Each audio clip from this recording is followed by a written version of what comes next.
Welcome to Jim Cantelon Today. Jim Cantelon here. Boy, this is a jam-packed half hour. We're going to be hearing, first of all, from Zila Zeze, who is a native-born Liberian here in Canada just for a few days, actually. And he's going to talk about growing up in Liberia, especially under the horrendous Charles Taylor years, what it was like to be put in prison when he was 10 years old. Absolutely fascinating story, and you're going to find this man to be very compelling. The other is we're going to hear from Greg Musselman, who works for Voice of the Martyrs, and he's coming with a very fresh update on life in Pakistan and what's happening there, with some observations on the Taliban. It's going to be absolutely gripping. And then, of course, we're going to have our regular Bible teaching segment. So let's get right to it.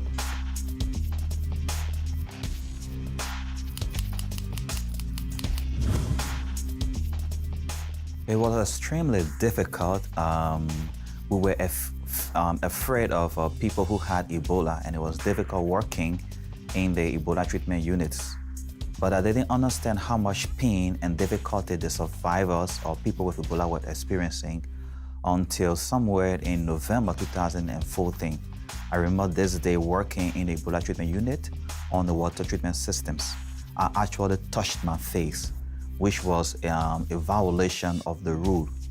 At that moment, I developed this intense fever, and I thought I actually had the disease. It was a terrible time. For 21 days, I was greatly troubled.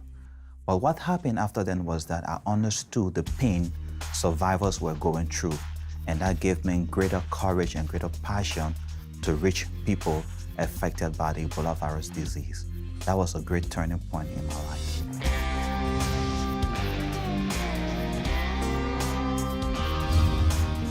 Zila Zeze is a fascinating person, and indeed so fascinating I'll be interviewing him again somewhere in the not-too-distant future about the work he has been doing in West Africa confronting the Ebola crisis. But right now I'm interested in his life story. First of all, Zila, is there any special meaning to the word Zila? Yes. Tell me what it is. In my native language, it means my heart is satisfied.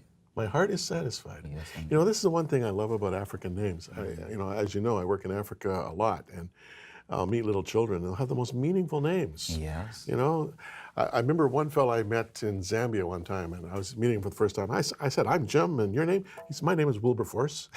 I said, "Wilberforce?" The man who almost single-handedly stopped the slave trade out of the UK years ago. I love these names.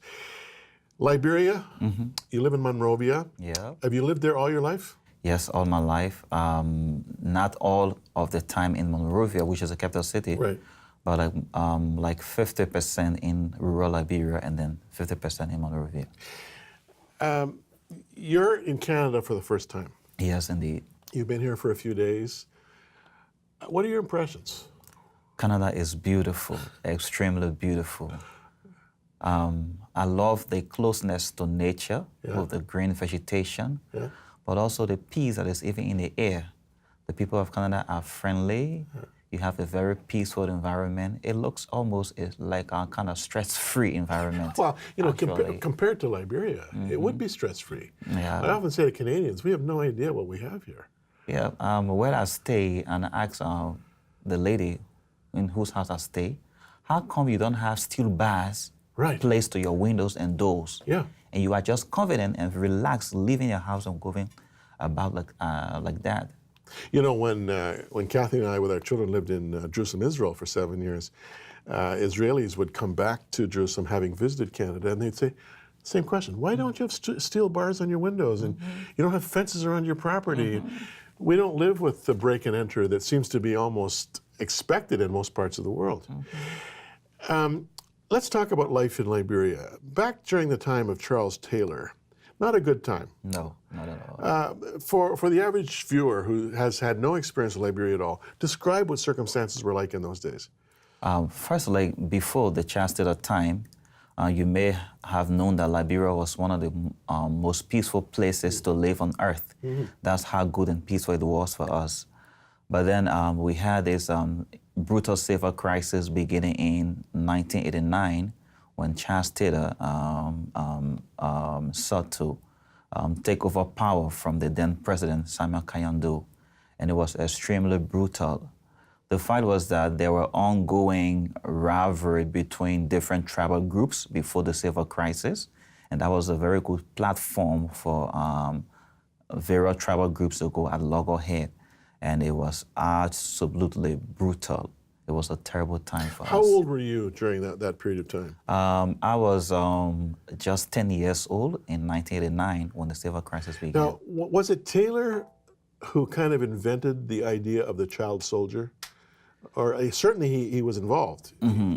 It began with him because he was the one who introduced the warring, the civil crisis to Liberia, right. And he had child soldiers. But then his group was not the only rebel group we had in Liberia. We had like 7 different rebel groups in Liberia, and every one of them, like Charles Taylor, had child soldiers. Now, did any of that come close to you as a 10-year-old? Pretty close. But what my parents did is that for many years we had to hide out in the bushes in the real wild forest to keep us away from these from being recruited. So how did you live in how did you live in the bush? Did you have tents or did you build a little enclosure? How did you live? Our parents built houses made of mud and wood, and we would go out looking for wild roots. Yeah. And that's what we live on. You ate roots? We ate lots of roots in the bushes. bushes. Lots of roots? Uh-huh. Did you have enough time there to plant gardens or to go find fruit trees or anything like that? We planted some gardens along the line because we kept moving. As the war would come to a location, you move farther away. And my father always encouraged us to make gardens. In as much as we never ate what we were planting, he always says someone after us will come and eat them. Right. But you lived with this insecurity as a child. Yes. Did any of the rebel groups ever come close to threatening your life? Of course, on several occasions.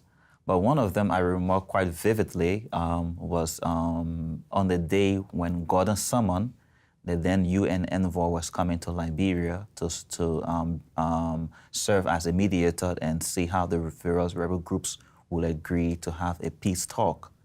On that day when he was visiting Greater Liberia, where Chancellor had his headquarters, we felt free and we came out of hiding. And my little brother and I were walking along a motor road, and some rebels came across us and thought we were looking out on behalf of some other rebel groups. They actually held us and had us in prison. And from the conversations they had amongst themselves, they were intending to kill us. But unfortunately, Gordon Summer was coming our direction, and their commander came over, and he was kind of like asking, what are these kids doing in prison? And they said we were out, You're acting as spies. Yes, spying on them. Yeah. But then he said, it wouldn't be good for us if people came and saw kids in prison here, so release them. And that was a blessing for us. In the way we went. So what did you do? They let you out of jail. Where'd you go? Did you run as fast as you could? Straight home. Straight home. Back to the woods. Yeah. So you're a well-educated man. How is it that a kid who grows up in the bush ends up as educated as you are, a nurse? And in our next interview, a few weeks or a few months down the line, we'll be talking about your work with the Ebola crisis as a nurse. How did you get educated? I think the reason for which I'm this much educated backs to the very beginning of my life. I lost my mother when I was 3 years old. 3 years, 2 days old, 2 days after my birthday. She died in a tragic motor accident, and life became very difficult for me. My father had 18 biological children. 18? We were 18 in number. So it was quite challenging. Getting a meal a day was a real challenge. And so there were lots of challenges and pains along the line. But one of the things we kept saying to ourselves was that it was possible that we could make it. It was possible we would get educated and free ourselves from the level of poverty we were experiencing. And how did you come to faith? You're a follower of Jesus Christ. How did that happen? My mother and father were Episcopalians. Right. So I was born into the Episcopal Church. In Canada, it's called Anglican. Okay. Same thing as in the UK. Yeah. So born into the church, at a very early age, I came to know Christ. I can't outrightly tell you which year that was, but it was quite that early. And how important was your faith as a young man? I mean, did that help sustain you during those difficult years? Of course, during the difficulties, it helped sustain me a lot. And one of the things that I saw myself doing was, in as much as I was going through lots of difficulties, but there was this strong voice in my heart, always encouraging me to share what I had with other kids around me. So that took me into ministries at a very early age. By age 13, I was forming community groups and helping to disciple other young people in the environment. And so coming to know Christ that early and having a personal relationship with Him, in as much as I was going through real difficulties, but that kept me up. And in a long way, that is quite responsible for who I am today. You almost became a pastor of sorts. I mean, really a spiritual leader. Just have 1 minute left. What's next for you when you think about your life and as the Lord tarries, the next 10, 15, 20 years of your life? What would you like to be doing?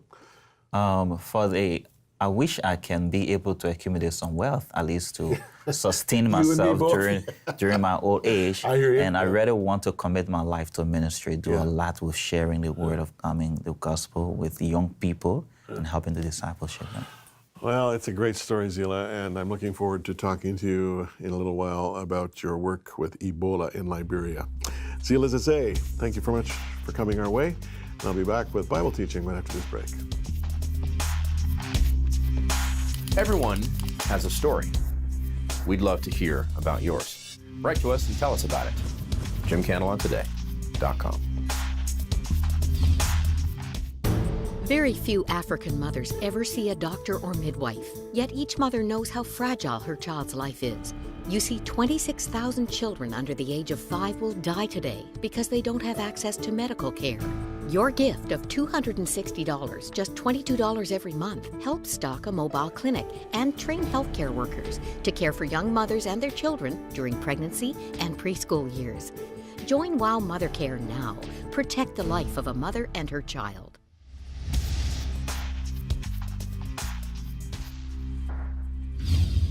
Welcoming back Greg Musselman, VP of Voice of the Martyrs, giving us little updates on what's happening around the world. Greg, earlier this year, a suicide bomber targeted a public park where Christians were celebrating Easter weekend, blew himself or herself up, killed scores of Christians as well as many Muslims. Yeah, most of those that killed were Muslim, of the 70 or so that were But killed. apparently the target was Christians. Yeah, absolutely, yeah. Was this a one-off, or is this happening more than that? This is actually happening fairly frequently. And this particular case, this was a group that is aligned with the Taliban, as you know, a militant Islamic organization.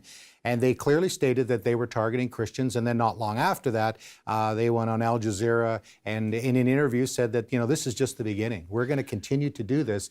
And the idea is to try to rid the country of all Christians. Now, when the Taliban says that they're targeting Christians, the average Pakistani is going to be for or against that?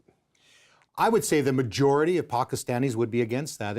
As you know, most Muslims are peaceful. Now, we can debate with them on what their book actually teaches, the Quran and the Hadith and the teachings of Muhammad, but for the most part, Muslims are peaceful. They just want to live side by side with Christians. And when I was in Pakistan, in Lahore, where this bombing took place, we were very comfortable there in terms of the Muslims. Now, it was at the end of Ramadan, and so there's always some issues kind of with that. The Christians do feel marginalized. You got 95% of the population Muslim of a country of 185 million or something like that. So obviously the Christians are in the minority. They have the worst jobs. But for the most part, and I preached in some of the churches, one of them very large, you have, security and those kinds of things. But the average Muslim would be not for that. They don't like the Taliban for the most part. Some, of course, do. No, Pakistan originally was a part of India. Did they transfer any of the caste system of Hinduism into the Pakistani culture? I haven't seen it, as much in, in Pakistan, because most of our ministry there and the persecution we're dealing with is coming from militant Islamists. Now, of course, if you go into India, you see the caste system very much alive there. And then, there's even clashes between the Hindus and the Muslims in both India and Pakistan. And with the Christian, minority being very small, they do have it, difficulty Would the there. Christian population be greater or lesser than the Hindu population in Pakistan? I believe it is less. It's less. Yeah. I think it's like less than 2%. When you talk about your ministry there, VOM does have a ministry in Pakistan. Tell me about that. Yeah, we work with, one of the strengths with Voice of the Martyrs and doing missions is work with the people that know the culture rather than kind of come in and try to impose on that. So we work with a number of organizations, the Full Gospel Assemblies over there and, with the Bible School projects. There was actually a place that we went up into the northern part. I can't say the name because of some security issues, but we're talking militant Islamic Taliban area. And there was a young pastor who graduated from Bible College, which we help support, and I've had the privilege of teaching there. And he had a vision, and the Lord told him to go up to the north where there had been no church for 600 years. And they went actually to the government official and said, "Can we start a church here?" And they go, "No, there's no Christians." He said, "Oh yeah, no, there are." And they were the prostitutes, the drunkards, and people from Punjab who were nominal. So they discipled them. And when I went up there was like 150 people, but they had no building, and they had this vision of building this building. So we built it. We helped them build the building. What's that tell you about the gospel when it's the prostitutes and the drunkards who are the first to embrace it? You know what? It kind of reminds me of Jesus. Well, there you go. What a concept, eh? Here's the deal, though. You've got, for most religions, they target the top-ended people. Yeah. Jesus target the bottom and build up. And so we've been very privileged to work in there. Very, very smart. Very smart. Is Pakistan always in turmoil? Yeah, it's most groups around the world that look at these things say that Pakistan is a failed state. A lot of corruption and violence, and the government can't control these insurgent groups like the Taliban and some of their. Does the government try to control missionaries? You know what? They can come in. Like when I go in and when I've applied for a visa, I've made it very clear that's why I'm going in. I'm invited because you have to get a visa by a Christian organization. All they'd have to do is type my name into a Google search and they'd know, hey, this guy works for Voice of the Martyrs. So there's freedom there. Of course, the deal is you can't evangelize, and they have these blasphemy laws which make it very difficult. But there's evangelizing and then there's evangelizing, right? That's right. Yeah, absolutely. Well, you know what? Because of Facebook, you get all sorts of interesting people. But they said, hey, Pastor Greg, come over to Pakistan and we'll have 1 million people waiting for you in a big stadium, but you have to pay for it. And I'm going, I think I'm supposed to be a little covert, not like that, in your face. Voice of the Martyrs, what a ministry. Greg Musselman, VP. Be back again sometime soon. Thanks, Greg. Thank you, Jim. This is a Voice of the Martyrs Canada news update, a special report. More than 200,000 Syrians have lost their lives in 4+ years of armed conflict. About a quarter of them were Christians. Prior to the uprising and then the war, there were about 3 million Christians in the country. About half of them have left, and most of the rest want to leave as well. It breaks my heart to see what is happening to my nation with all the terrorism and the violence among the people. If you would have come to Syria before, you would have seen how it was full of churches and beautiful Christian places, and now it's all gone. It's all destroyed. Amani was encouraged by the concern and support of the Voice of the Martyrs Canada, but is pleading with Christians everywhere to continue to pray. For more information, visit www.vomcanada.com.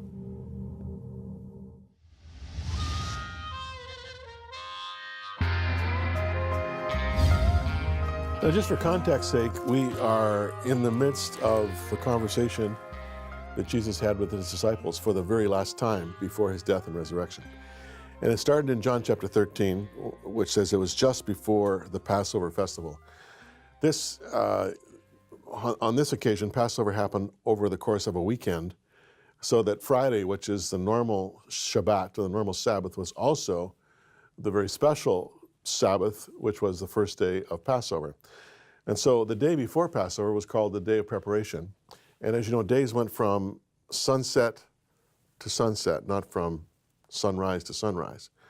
So this would have happened sometime on early Thursday evening, maybe mid-evening, but it was a special meal that Jesus had with his disciples, and we've been following along here for the last little while, and we are now in the 14th chapter of John, and the last thing we studied together was his words in verse 18 when he said, "I will not leave you as orphans, I will come to you." Now, this chapter begins with, "Let not your hearts be troubled." The disciples were beginning to understand, they didn't know why, that Jesus was about to leave them. And you know, they'd spent 3 years following him around. They had put up with a lot, they had given up a lot, but at the same time, they believed they had a lot to gain. I mean, they're human beings like you and I, and they had agendas.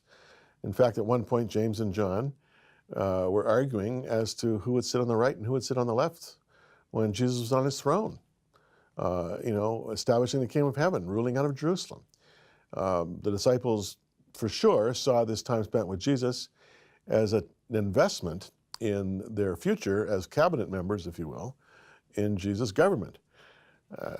They didn't know any better, but they'd got more than they bargained for in terms of what Jesus said and did, not only his remarkable teaching, but also his signs and wonders, and they had become very attached to him as well. And no doubt they loved him. So he's talking about leaving them, and they're very upset about this. They can't quite figure out what was going on when Jesus predicted that Peter was going to betray him, and then this drama with Judas, and why is he leaving now, and what's he up to? And it was just a very unsettling moment. So Jesus recognizes that, and he says, "Look, I'm not going to orphan you." And then we pick it up here in verse 19. "Before long, the world will not see me anymore, but you will see me. Because I live, you also will live. On that day, you will realize that I am in my Father, and you are in me, and I am in you. Whoever has my commands and keeps them is the one who loves me. The one who loves me will be loved by my Father, and I too will love them and show myself to them." Now, before long, the world will not see me anymore. He's referring to the fact that he's going to die. Now, he doesn't, at this point in time, say it's only going to be temporary, but he gives this tantalizing hint when he says, "You will see me." Now, how is that? I mean, is there going to be visitation to the grave? What are you talking about? And then he says this very mysterious thing, "Because I live, you also will live." Now, John is recounting these words many years afterwards as he writes this book. And he understands at this point in time what he perhaps did not understand at that time. As Jesus spoke these words, John would have been maybe 18, 19 years of age. Now he's an older man, and he's looking back with hindsight and also with so much that had happened between his youth and his old age. And he understands what's going on. But when Jesus says, "Before long the world will not see me anymore, but you will see me," for sure, he's talking about his death and resurrection. Now we know from the gospel accounts that Jesus appeared to the disciples and to many other people over the course of 40 days after his resurrection. And so there were literally hundreds of eyewitnesses to the resurrected Christ. And that's what he's referring to. But Jesus was selective in terms of who he revealed himself to. In general, the world believed him dead and thought that grave robbers had come and stolen the body, or there was some, mysterious explanation for the empty tomb. Everybody knew the tomb was empty, but the mystery of it was not solved, other than the fact that Jesus appeared to all of these people. He says, on that day, referring to these moments when Jesus would reveal himself to them in his post-resurrection body, "You'll realize that I'm in the Father." He had been talking about his heavenly Father. In fact, it's Jesus really who reveals God as Father to the world. Previous to that, he was the God of Abraham, Isaac, and Jacob. He was a God to be feared. There was a lot of mystery about him, and there was a lot of concern that one be very strict in one's legalistic standards in order to keep this potentially wrathful God from lashing out. Now, Jesus reveals God as a Father, and he's indicating here there's going to be some kind of an intimate relationship in the Father in us. And again, not sure what that means, but we're going to see here in just a few minutes, or I should say in a few verses, exactly what he's talking about. In verse 21, he's just reminding them that he has taught them a lot, and he's given them a few commands, and one of them is that they love one another. In fact, that's the ultimate command that Jesus gives his disciples. Love one another. And boy, that seems to be the one command that the church has not been able to fulfill. There's always been conflict, it seems, between various factions and groupings in the Christian church. But the command is still there. And in fact, we're going to see him praying in the upper room here in another chapter or so for the unity of the church. He wants them to be one, like I and the Father, or I and you, the Father, are one. So he's saying, if you hear what I'm saying and you adhere to what I'm saying, you'll be demonstrating your love for me. Your love will be more than merely lip service. And a lot of people in church today could learn from this. Unfortunately, a church can be a place where people are gossiped about, people are sometimes character assassinated. Sometimes a church can be the worst place for people to hurt one another. Well, he says, look, if you really love me, you'll keep my commands. And the number one command is that you have love for one another. And he says, the one who loves me in that way will be loved by my Father, and I too will love them and show myself to them. This is very positive, but it's just the beginning of what's going to turn out to be a stunning revelation from Jesus to disciples about, can you believe it? Another comforter. Contact us. Jim Cantelon today. P.O. Box 989, Burlington, Ontario, L7R 3Y7. If you're sending a check, make it payable to Jim Cantelon today. Or visit us online at jimcantelontoday.com and click support.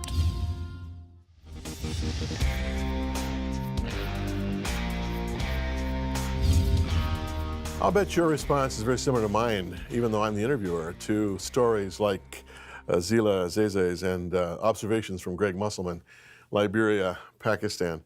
You realize, among other things, how absolutely blessed we are here in Canada. We live in a real bubble of prosperity here, and sometimes our concern seems so major until you see how the rest of the world lives.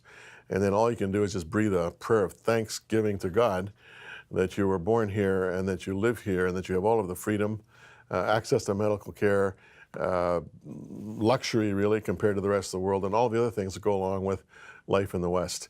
It really is a time to count your blessings rather than to gripe about some of the little things that maybe just don't seem to be working out in your life. So let this program today be a reminder of that, and also of the fact, friends, that today's all you got, so seize the day, celebrate it, enjoy it, and as I have done with you, I hope you will with your family.